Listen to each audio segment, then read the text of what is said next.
videos later. But first of all, just find out what's your budget. That'll determine everything, the length and the sort of complexity of your product. So in terms of the How It All documentary, it's a little bit of an unusual situation in that we used PEPFAR public diplomacy funds. I'm from USAID, was leading as a producer, but we used PEPFAR funds through the public diplomacy arena, which meant that it was really a three-part collaboration between PEPFAR, the embassy, and USAID. But that's just because that's where the funding was available and we could use it that way, and it worked out. Everyone's situation may be a little bit different. The second practical preparation to think about is mission support.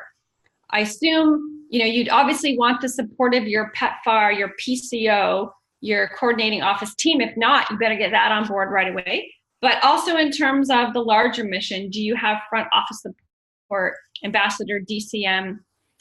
These are the folks that would maybe appear in a video or at least appear in an event that would launch the video. So you want to make sure that the front office and public affairs is very well informed at an early stage and excited about your project so that they can buy into it. That really helps with dissemination and even getting the product going in the first place. Other mission support obviously would be your other health agencies that are implementing the PEPFAR funds, whether it's CDC, USAID, etc. Sometimes you may be drawing upon their technical expertise.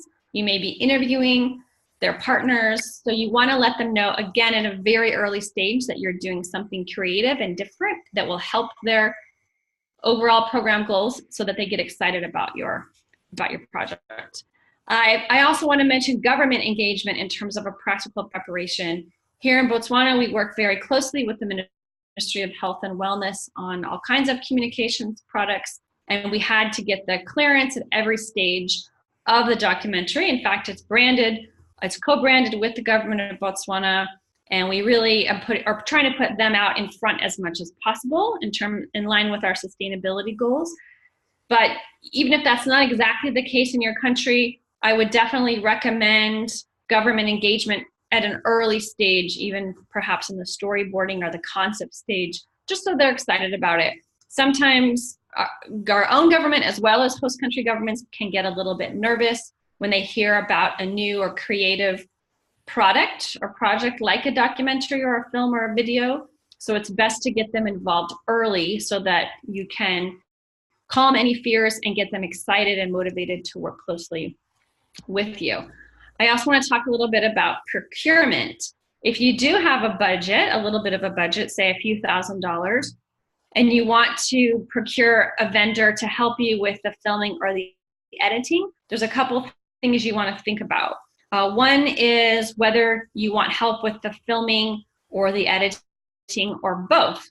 In our case, we had help with both. We hired a firm who sent a videographer in. It was a local or regional firm from Cape Town who sent a videographer into Botswana. And they also provided editing support for us as well.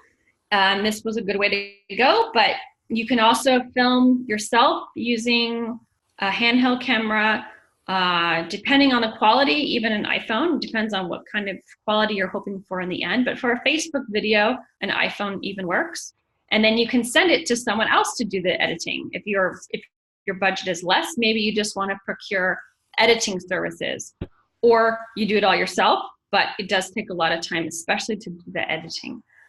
One thing to think about in terms of procurement and a vendor is everything has to be put in right up front in the vendor's original contract. For example, if you're doing a filming location shoot and you want food, you want to provide transportation for anybody, you want to do anything like that, it's really good to have the vendor responsible for all of that right up front, because otherwise you're not going to get any of those things paid for. It's really difficult to do through any other means. I recommend doing a purchase order or some other kind of very prescriptive specific contract, because you can be very specific about what you want rather than a more open-ended agreement. I can answer more questions about that if there are some. And you also want to consider the dissemination of your film when you think about your funding and your procurement. Are you going to have a big launch event? Are you going to want it cut up into shorter clips. You want to sort of budget for everything at the very beginning. We'll talk a little bit more about all those areas in other sections, but I just want to mention, when you think about your budget, think not just about the production of a video, but anything that would go along with that in terms of distribution, in terms of hard copies of a DVD, in terms of a premiere event, shorter clips, any other kind of promotions. Budget for translation into local language. That's something you want to budget for right off the bat if you want that to be a part of your final product. Maybe you want subtitles. If someone's speaking in a local language, maybe you want a subtitle in English. You have to think about that right at the beginning. Put it in your budget. So lots of things to think about practically. Moving to creative preparations, which can be a little bit more fun, potentially. One of the things you want to do at the very beginning is think about your key messaging. Hopefully you've had some time in country or some time in country with people who know the landscape very well and can help you develop these key messages. Hopefully you've had a chance to even do a couple little focus groups with people and throw the messages out and sort of see how they resonate. When we first came up with the Have It All theme, the PEPFAR team and I were sitting down with a couple focus groups, and we had a lot of messages around the word all, because we wanted to build off the Treat All campaign that is part of the government of Botswana's new innovative policy to treat all HIV positive people as soon as they test positive rather than waiting for their CD4 count to drop. So we wanted to use the word all, and we had at least 6 or 7 or 8 different mottos with the word all in them, including you can have it all. We also had it's all up to you, and we're all in this together, and things like that. And we road tested them with a small group of volunteers from different places. We had a teen club of HIV positive youth. We had a couple of different other groups that we could pull together. Nothing expensive, nothing very technical, but just a sense of what messaging was resonating and what wasn't.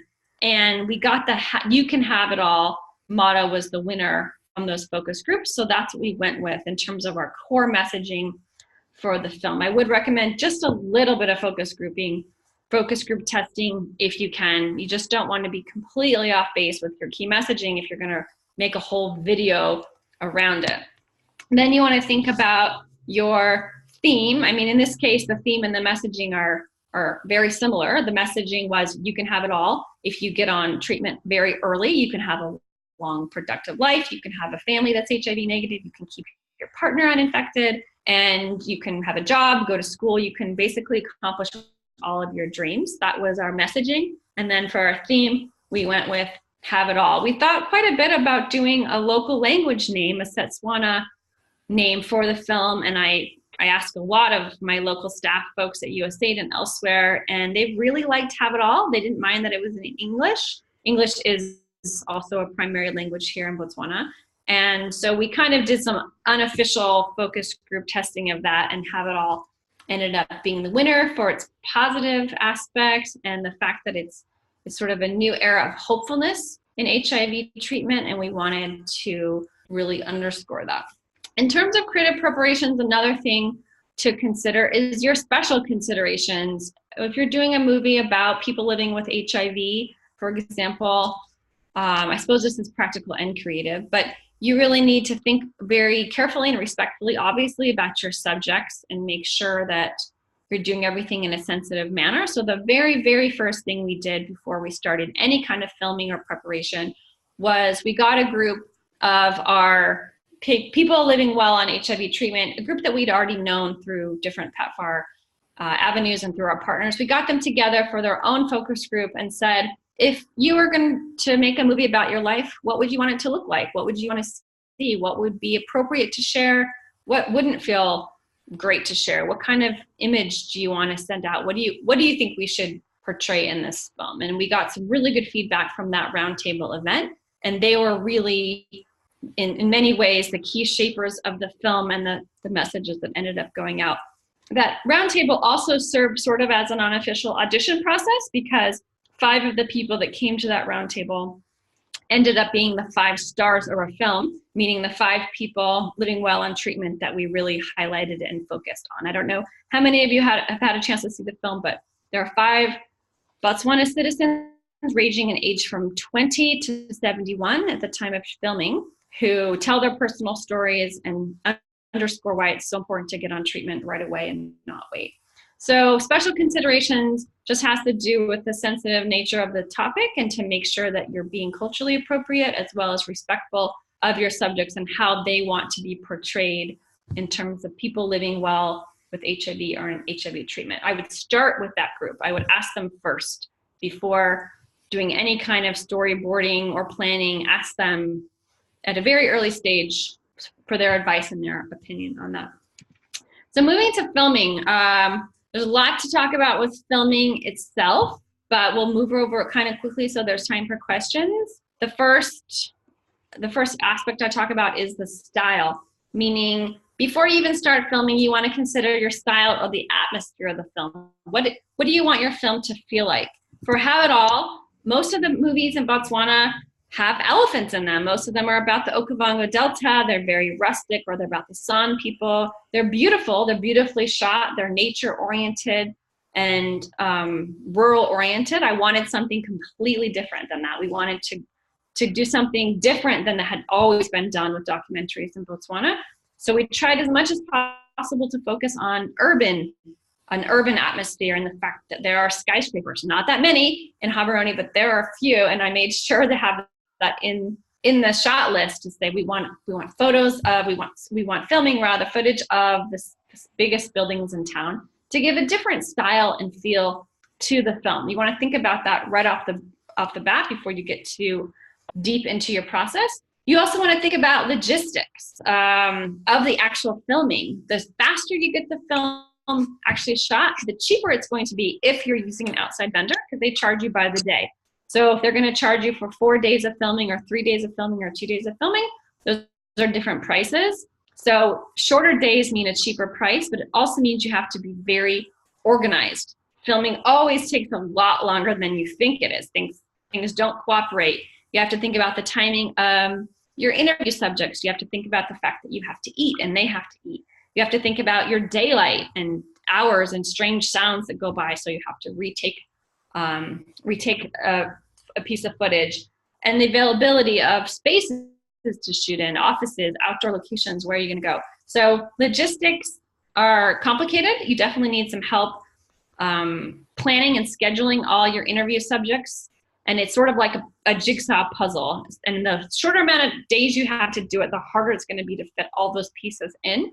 So that's just something to think about as you're thinking about how many days to set aside for filming and how much money you might want to spend on a vendor to do that. And ask your vendor too. They should know about how many interviews per day they can handle and what they would recommend, and then act accordingly. You also want to think about, when you think about filming in your subjects, you want to think about the personal versus the technical. I think many times in HIV advocacy and awareness and communication, we tend to be a little bit technical. We concentrate on technical language. We have a lot of technical experts that we draw from. That can be great, and I think you need some of that in your film, depending on your overall topic, to help bolster the scientific case you're making. But the beauty of a video and the beauty of a visual medium is the personal story and the human face. So I definitely am in the camp of thinking about personal stories and experience as the heart of your video product, whatever it is, and then technical interviews, technical information, and expertise just as supporting information to help make that personal story more understandable and maybe legitimized. But the personal story and experience of real people, as opposed to your technical experts, are always going to be much more powerful in your final products. And then I want to talk about audio in filming. And the reason I even say audio before I talk about lighting is our next topic, is because audio is the most important thing to capture well at the moment that you're doing it. You can always sub in some B-roll and put in some other things if your visual isn't right. If someone makes a funny face or a fly lands on their cheek, you can cover that up. You can do a cutaway. You can do things to fix visual errors. But if you don't capture good sound on the day that you're filming, it's gone forever. You can never really get that back. You can do a voiceover, you can dub, you can have someone come back in studio and record, but it never sounds the same and it never sounds exactly right.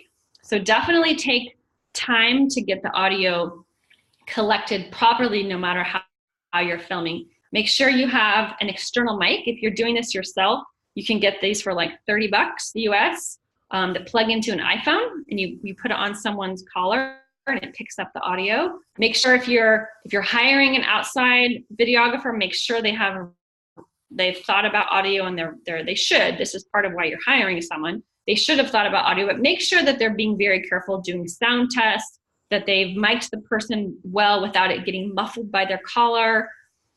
These are small things that can really derail the entire interview if you don't have good sound. And you'll have to think about your surroundings. It's much easier to get good audio indoors, but it's often easier to get good lighting, kind of interesting lighting outdoors. So you want to provide that balance. But just make sure, and don't be afraid to retake. It's easier to do it. If a loud airplane goes by or a bird is squawking in the middle of an interview, ask that person to, ask the question again and speak again. Don't be afraid to just stop, take, and go again, but because it's a lot faster and easier to do it right on the spot, like I said, than try to make up for mistakes later. Finally, in terms of filming, we can talk about lighting. Lighting, if you use it for your purposes, can be really moving and beautiful and make this medium really fun. You want to think about the golden hours of the day if you're going to be shooting outside. The best hours for lighting are about 2 to 3 hours after sunrise, and the last 2 to 3 hours before sunset. So the early part of the day and the late part of the day. The middle part of the day, the shadows are pretty harsh when you have that overhead sun. So if you're going to think about your schedule and your logistics, that's when I would do any kind of indoor filming, would be during the heart of the day when the sun is high, unless it's a cloudy, overcast day, in which case shooting outside is fine. But the golden hour adds a special look and feel to the video product and to the way people look. It's just, it brings the skin tone alive, and it's a really, artists use it all the time to paint, because the golden hour, both early morning and before dusk, is just a special time to capture anything visually outside. So try to think about that. Moving on to editing, I'll just say this about editing. Again, sourcing, you may be doing it yourself, but either way, you want to give it time. It's not something that is done quickly. Either way, it takes much, much longer than you think. Editing can be a painstaking process, so don't think you're going to film for 4 days and then edit for 4 days and you're going to be done. You're going to usually take 2 to 3 to 4 to 5 times more time editing than you were in the actual filming, depending on how long your final product is. So just be realistic about how long editing takes, whether you're doing it yourself or having someone else do it.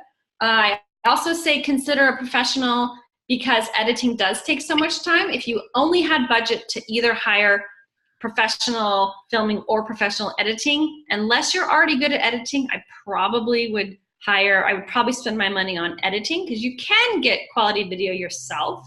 Maybe not high def, but you can get quality video yourself, and it's pretty fast. If you try to do the editing yourself and you don't know what you're doing, it's going to take you hours and hours of time, and the results may not be what you're looking for. So consider a professional if you have budget, and if not, be prepared to get really familiar with some good editing software or iMovie or some of the other things that are out there. And then under editing, I also say be flexible, because one of the most important things you want to do with your final product is to be able to use the same raw material in a variety of ways. So for Have It All, we have a 42-minute documentary, as well as a 1-hour version that's in Botswana, because Botswana takes a lot longer to speak than English. But one of the most impactful things we've done is cut the original film down to smaller pieces. So we have a 5-minute version that we played at the International AIDS Conference in Amsterdam that's focused on youth. We have a 2-minute version that we did for the International Day Against Transphobia, Homophobia. We have a 2-minute trailer that we played everywhere. And now we're actually working on even shorter clips, like 30 to 60-second clips, because that's the appetite, that's sort of the attention span for social media, is short clips that can be thrown up on Facebook and give a quick hit. So make sure that you've put in your budget, some budget for multiple different video products, not just a 5-minute video, not just a half-an-hour video, but the 30-second version and the 2-minute version, the 3-minute version. You want to repurpose all this hard work you've done in filming as many different ways as you can, within budget, of course, to make sure that you get the maximum use out of your product. We could talk more about that if you want. There's lots to say about that. Then you want to think about distribution. Where's this video product going? Is it a 2-minute video for YouTube or Facebook, or is it a full-length documentary that's going to go across the country? Anything is possible depending on your budget. But I wanted to talk a little bit about what we did with Have It All. Since it was a full documentary, we did a red carpet style premiere, but you don't need a full documentary to do a glitzy red carpet event. You can do it even for something short. It's fun and it's interesting. It's a different kind of embassy or development or health event than the usual, and it can get a lot of people out. When we premiered Have It All for the country of Botswana back in May, the brand new president and the first lady, who are in this picture, almost on the left, or I guess no, just the president's in this picture, not the first lady. The president and the first lady came to it, and the former president and first lady came, and it ended up being a fairly large, high-level diplomatic event too, an opportunity for the US government to have a cool event with the local government, because a red carpet premiere isn't something that you get to do every day. So it's nice to have that diplomacy opportunity. Another option is to take it on the road. We're also taking the Have It All documentary on a 10-city mobile screening tour of Botswana, so as many people in the country can see it as possible, even outside the capital. This can be expensive depending on how you do it.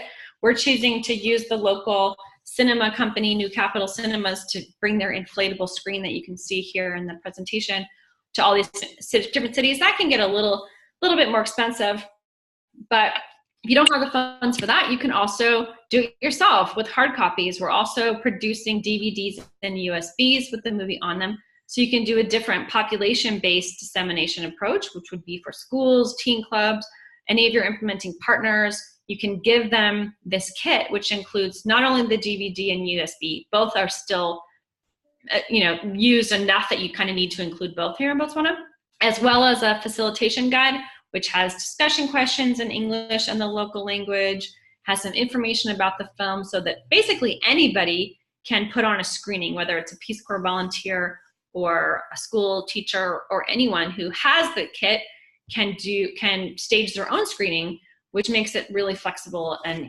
easier to get to a lot of people. So you want to think in your initial budget, if you want DVDs, if you want USB sticks made, how many you want, or is it just going to be sort of an online distribution? I also mentioned television here because that can be an opportunity to get your product out for free. In Botswana, the national television station BT is pretty starved for content. I'm not sure how it is in every country is probably different on that.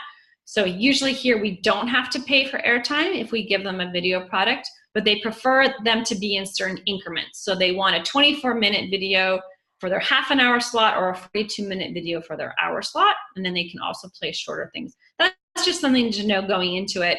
Do you want to get your product on TV for free? And if so, you might think about meeting with them even before you finish the product, because they might have requirements that you don't know about that you want to build into the product.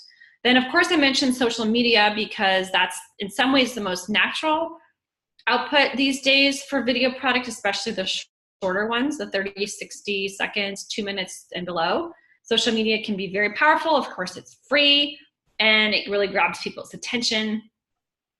So I imagine no matter what you do, you want to incorporate social media into it. Other creative options here in Botswana, we've had an offer from a local regional bus company that has little TVs on the buses. They've offered to show the film, which is fantastic because you have a captive audience of people driving from, Gaborone to Francistown to Harare to wherever. They have nothing else to do, so why won't they watch your free movie that happens to be playing on the bus? That's a great way to get your content out there. Another option is clinics. You're one of our PEPFAR implementing partners, which is a testing partner and is in the clinics. iTech have installed televisions in some of the clinics. So of course we've given them our film They're looking for content. We're looking for distribution. They play the film in the clinics, and then everybody wins. So you want to think about that. One easy way to do that is after your product is done is just to send an email around to all the PEPFAR partners, letting them know you have free HIV-related content they can share, and that can help. And then obviously just amplify everything that you do on social media, as mentioned. Finally, the last category is about impact. You don't want to just do a video product and then walk away. You want to think how it both reinforces and supports your other goals in country, whether it's hitting a certain amount of PEPFAR targets or other diplomacy goals or whatever it is that you want to do. You want to make sure you've thought about that. So one thing to do is an integrated campaign. With the Have It All documentary and the roadshow, we have mobile clinics also going on site. We have testing being offered. And we're trying to measure the impact of the film by seeing if there is a spike in clinic and community uptake in services in the cities where the roadshow happens. So you want to do a little bit of M&E on it also, if possible, and see if there's a way to measure the impact. A cheap way we've done that is by passing out paper surveys, just short little quarter sheets of paper to everyone before the film. And they fill out side 1 before the film, and then they fill out side 2 after the film. And we measure if their knowledge or awareness has increased by asking questions such as, is it possible if you're HIV positive to have an HIV negative baby? And we want to see how well they know the answer to that question before they watched our film. And then we want to see if that knowledge increases after seeing our film, which presents that message pretty strongly. So you want to think about impact and not just the film and sort of walk away. Okay, I tried to race through it as quickly as I could, given that we're sort of on our time crunch, but we have about 10 minutes or so for questions. Does anyone have any questions?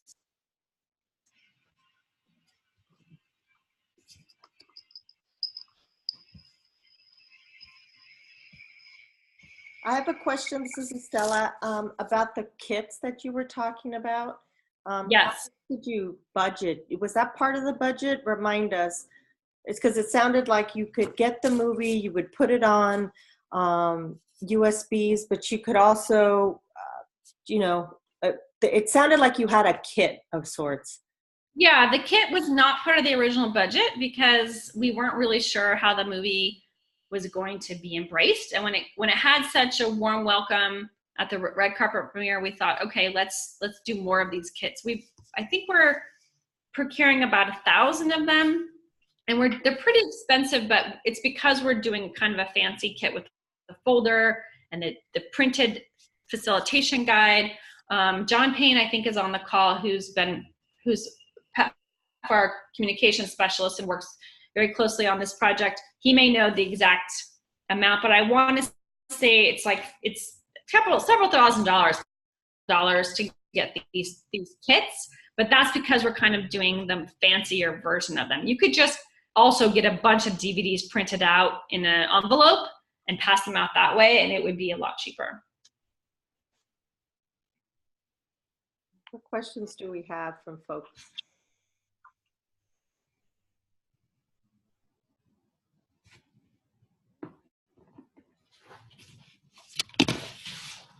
Talk to us about the actors and how. Yeah, 5 stars. Yes. Yes. And how anything in particular about them? Well, it seems to me, and correct me if I'm wrong, that they were also, by feeling so good about the film, they also helped with the promotion. Oh, absolutely. They've actually been a key part of the dissemination. I'm glad you brought this up, because when we do the roadshow, I'll go back to that. An integral part of the roadshow is a Q&A session afterwards with the stars. They're actually, we call them stars of the film. It's kind of a joke because they're not actors. They're just real people who told their story. But I'm not sure what else to call them. I guess documentary film subjects is probably the most accurate, but it sounds a little boring to say that.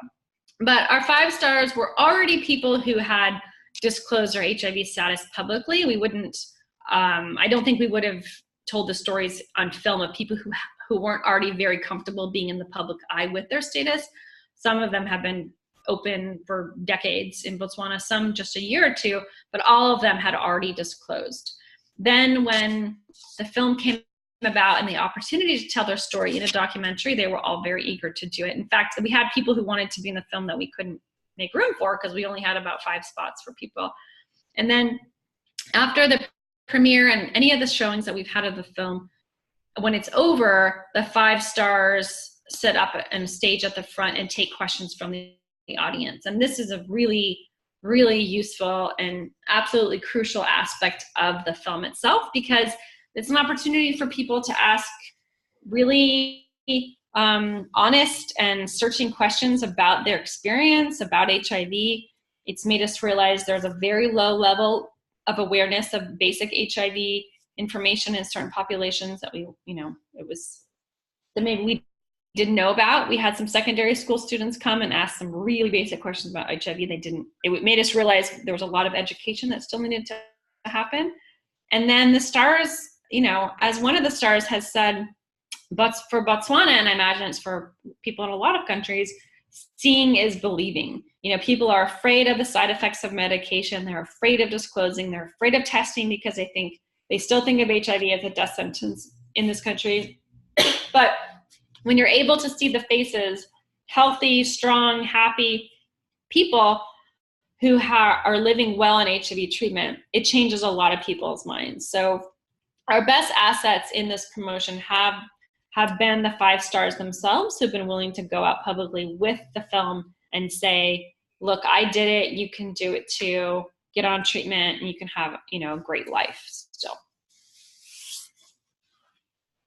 But even if someone was going to be doing, a shorter video, maybe based on 1 person or 2 people or short interviews, I would say it's still the same. You just need to be careful and cognizant of their privacy and their personal life, and make sure they're really, really ready to be openly on film in their communities and in their country. In the case of our documentary, on a national level, with their private story. So I would tend to work with people who had already been, had disclosed sometime earlier, as I mentioned.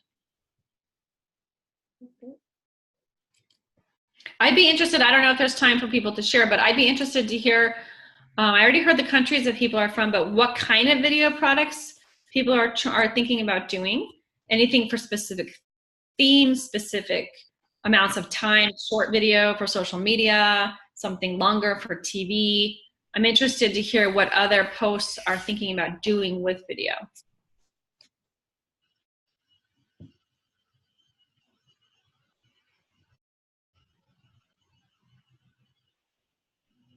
Anyone? Sarah, I do know that some folks wanted to use this as a way to celebrate the 15th anniversary of PEPFAR. So that was Right. the launching point. Yes. It doesn't have to be by World AIDS Day. It can go through, say, May or a life beyond that. Okay. So one of the things that I got, it was that it was timeless. It wasn't, your video was not tied to a particular time, but it was used to celebrate the 15th anniversary. So I don't know beyond that in terms of themes and messaging that folks have identified. Yeah, no, the PEPFAR 15 is a great opportunity because everybody wants to promote that hashtag and promote that anniversary, and a video product is something new and different and exciting that can help do that. So I think that's a great time for a video. And I would encourage people, even if you don't have the budget or the time to do a full-length documentary, which it's not a simple undertaking. You want to sort of have a team around you to help with it. But I would encourage people to not give up the idea of video anyway. I mean, you can do a very effective 2 or 3 minute, 4 minute video that gets a lot of traction, gets a lot of plays on social media, that can go to Washington and help educate people in the US about what PEPFAR dollars are doing, and that can be very, very effective. So it doesn't have to be a huge, long product to use the video and to do it well. I would just recommend thinking about, with your budget, thinking about having a partner come on board, meaning a vendor that you can sort of direct and guide, that knows the technical specs pretty well. That will make your job a lot easier. And then you can focus on technical content, messaging, the things that are more well suited for the PEPFAR team and other agencies to really to know best. So that's where, if you have a budget, it's nice to find a vendor who can do the basic filming and or editing while you put together the content. I meant to say earlier something about storyboarding, which, if you're doing a longer product, a lot of people want to storyboard, and they want to say that we're going to do this and this, and then this is going to happen, and this interview goes here, and then we're going to cut to this village, and we're going to do this and this and this. That can work if you know exactly what you want. If you're doing a shorter product, so you have a 2-minute video, you can be kind of prescriptive about it. In the case of our documentary, we did not storyboard. We had some basic key messages, and we had a theme, and we had our subjects. And then from there, we just went, and I asked every one of the subjects basically the same questions. So I asked the technical experts all the same questions as well to see where it led. And that more open-ended process has its pros and cons. The con is that you'll get a lot more footage that you then have to comb through and edit. It's a lot more material because you're not as targeted and sort of organized. The pro of it, though, is it can yield some thematic surprises that maybe you weren't expecting and that maybe you would have left out. For example, we didn't really have a strong theme about stigma when we started the documentary. I sort of thought, especially with 5 people who had been living openly with HIV for, in some cases, many years, that stigma wouldn't be a major theme of the film. But in fact, every single one of the interview subjects mentioned it and had a lot to say about the stigma that they still face on a daily basis, and how stigma is an absolutely crucial issue to address before we're going to achieve epidemic control. So if I'd had sort of a strict storyboard already in mind and had that going, I think that would have been a theme that we would have missed. So that's just the pros and cons of a storyboard, and how much you want to plan out your whole story before you start filming, and how much you want to let the interviews and the footage just take you where you want it to be.